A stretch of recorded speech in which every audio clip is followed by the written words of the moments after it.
Ваш CTO говорит: интегрируем гигачат через API. Вы киваете, но в голове вопрос: что это значит? API — это договор между двумя компаниями. Представьте контракт с аутсорсинговой бухгалтерией, какие услуги оказывают, в каком формате принимают документы, сколько стоит, как быстро отвечают.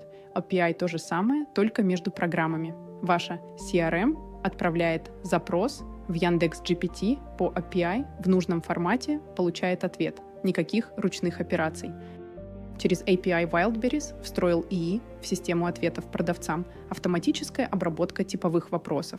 M-Video интегрировал LLM в чат на сайте. Это не отдельное приложение, это бесшовная часть инфраструктуры. Стоимость по использованию, сколько запросов отправили, столько заплатили.